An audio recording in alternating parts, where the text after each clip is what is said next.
When I think about rumba, I think about culture.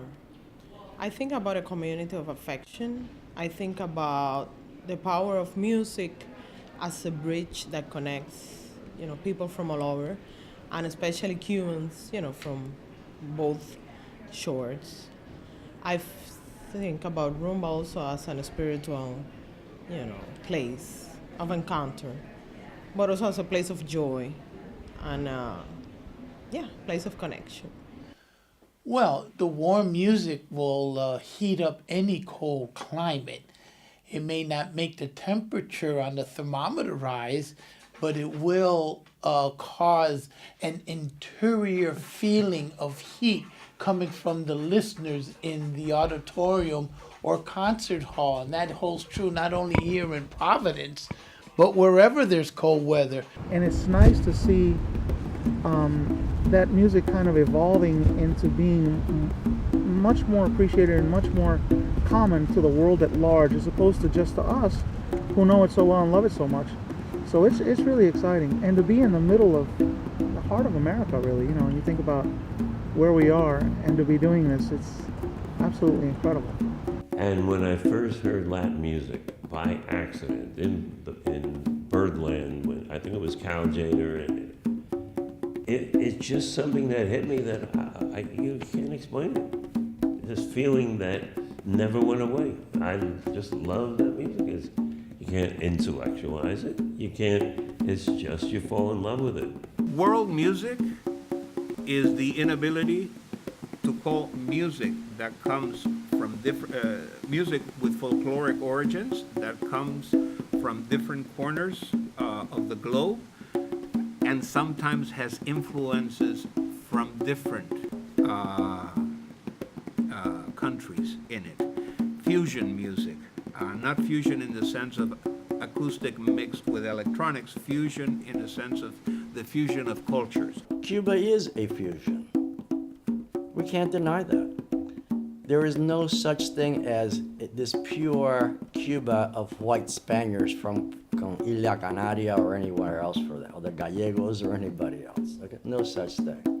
It was not true in Spain because the Spaniards were really not that truly white either because of the Moors and what have you. But we want to forget that history once we get into the island of Cuba. The thing that fascinated me about rumba when I first went to Matanzas in 1990 was to see how much of a living contemporary music it was. It's not a museum music. It's not something people sing out of a sense of folkloric consciousness or keep the tradition alive as much as it is out of a sense of the everyday. They're singing songs, even though they're traditional songs, even though they're pulling from songs 50 years ago, they're singing songs about their contemporary situation in their own local music language. And this keeps rumba alive and modern. It's a fantastic process.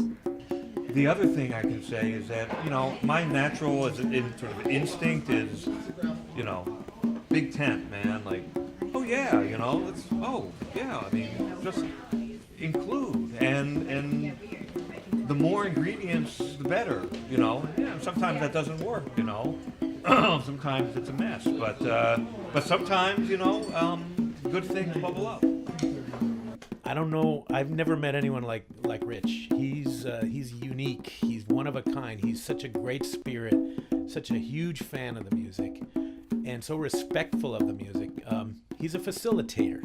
So I think all of that really started permeating inside of all the various rhythms, and we're talking only a few. We're talking about there's more than 70 Cuban genres created in the island, but we're only talking about a few that were the most popular ones that really left the island and have traveled the world, and are well known and have combined into sometimes what they want to call or name salsa, for example, to try to give it all a conglomerate into one word. Yeah, música cubana, right? It's everything.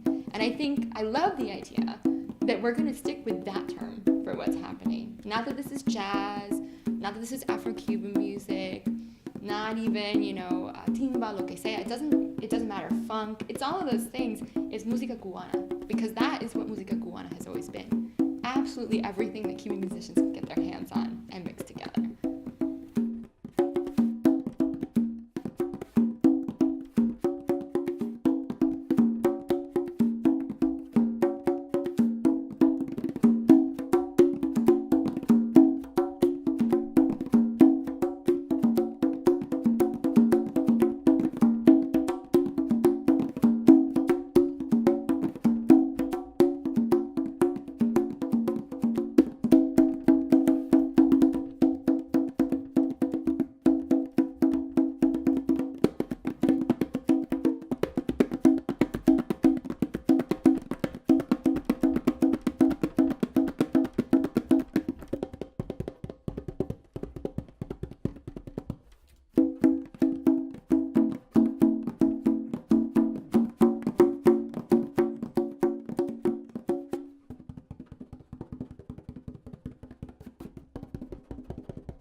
Eso es para mí, eso es para mí. Gracias, gracias, gracias, gracias.